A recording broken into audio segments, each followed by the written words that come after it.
और आज के दिन का प्लान है बिल्कुल कल के चेस्ट डे की तरह। Yesterday for chest we did 2 sets of heavy pressing and another 2 sets of isolation based movement. Similarly आज का बैक डे भी कुछ ऐसे ही लगने वाला है। और हाँ, कल हमने ट्राइसेप्स भी करे थे, तो आज ट्राइसेप्स की जगह बस होंगे बाइसेप्स।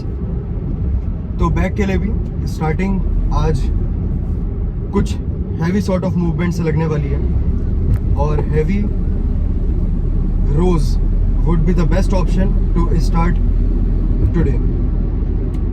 उसके बाद बैक के लिए एक कोई भी पुलोवर्स या फिर पुल डाउन्स हम कर सकते हैं, जिसके अगेन 2 सेट रहेंगे।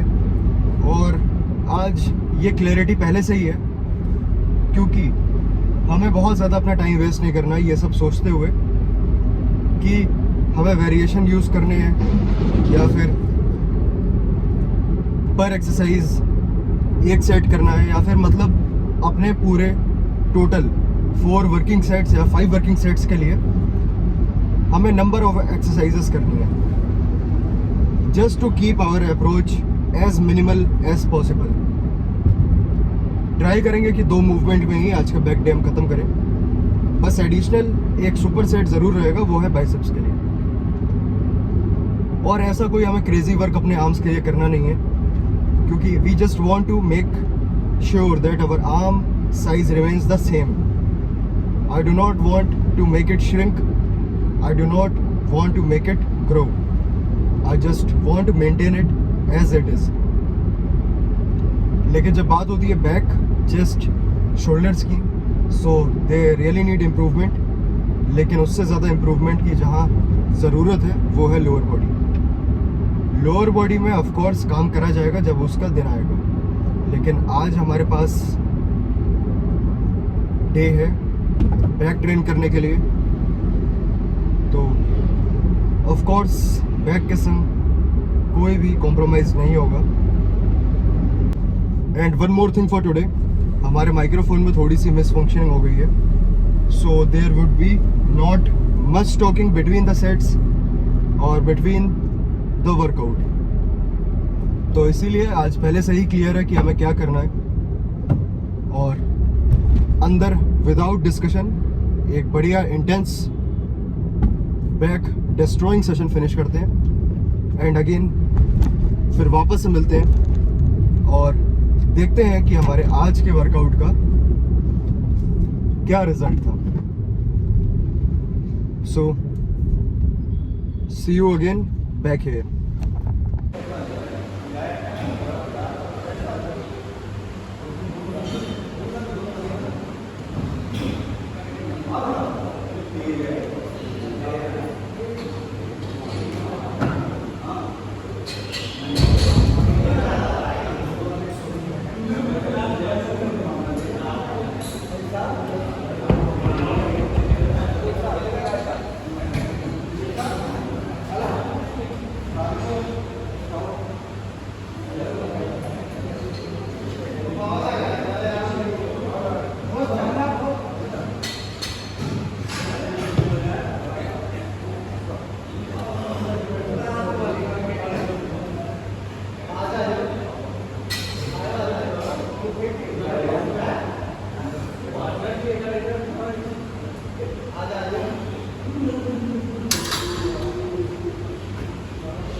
ओके, तो एंड ऑफ द सेशन। और बात करें अगर आज के बैक पंप की, so it was definitely on point. जैसा मिरर में रिजल्ट दिख रहा था, आज के वर्कआउट का इम्पैक्ट एकदम सॉलिड, और बैक पूरी अपर बैक से लेके लोअर बैक तक फुल्ली पम्प्ड। ऐसा कोई भी मसल ग्रुप नहीं था पूरी बैक में जो कि आज पंप नहीं था। स्पेशली अगर बात करें लोअर लेट्स की, तो जस्ट अभी वीडियो रिकॉर्डिंग या फिर फुटेज अभी चेक करी, तो उसमें ये पता लगा है पोजिंग करते वक्त कि back is literally looking very thick and dense. बात करें अगर विड्थ की, तो उसमें अभी बहुत ज़्यादा ड्रास्टिक इम्प्रूवमेंट तो नहीं है, लेकिन थिकनेस में सच में सिग्निफिकेंट इम्प्रूवमेंट है। और इसमें अगर एक चीज़ नोटिस करने वाली ये है कि हमने लास्ट टाइम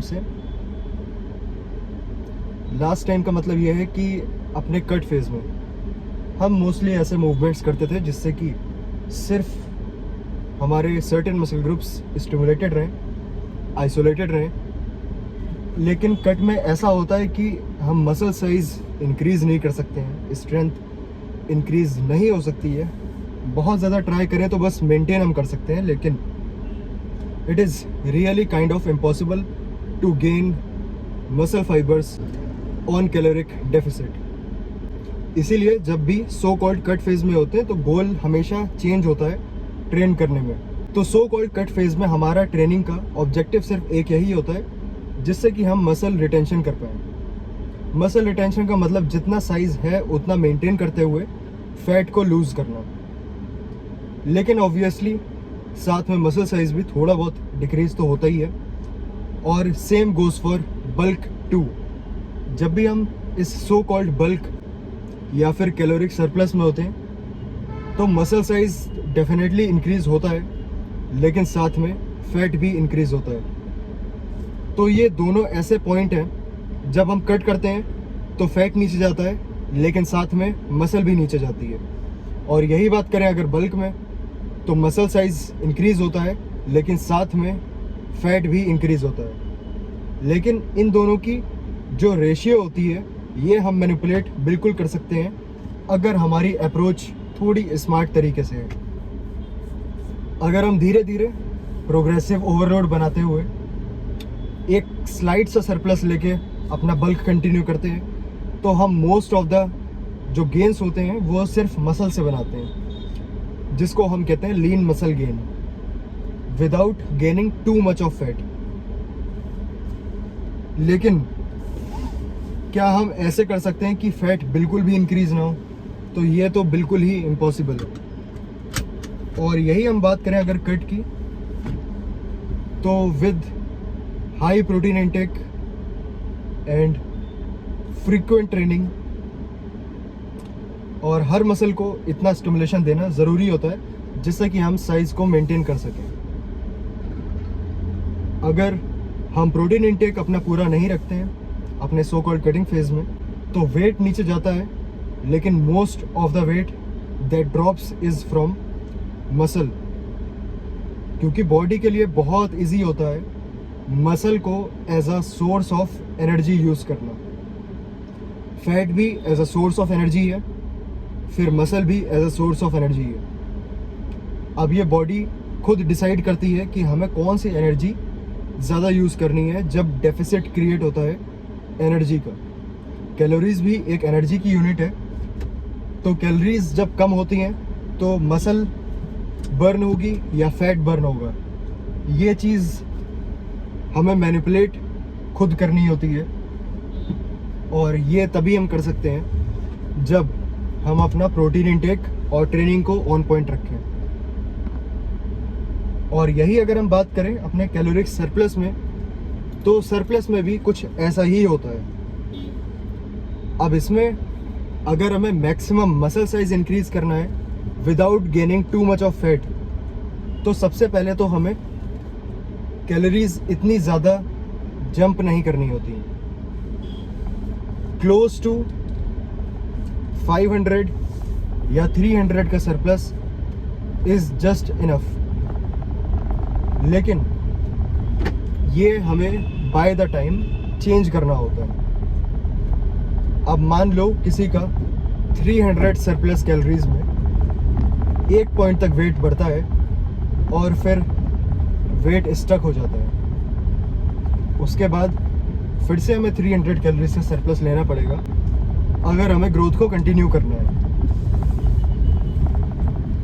लेकिन हम अपने ओरिजिनल कैलोरिक इनटेक से अब 600 कैलोरीज के सरप्लस में है, और जब वो अगेन ये 300 गोल पे फिर से वेट स्टक हो जाता है, फिर अगेन हमें 100 या फिर 300 जितना भी किसी का अप्रोच है या फिर what ever the kind of surplus person, अब वो डिपेंड करता है बाय पर्सन कि उसे 50 कैलोरीज का सरप्लस लेना है या 500 कैलोरीज का सरप्लस लेना है।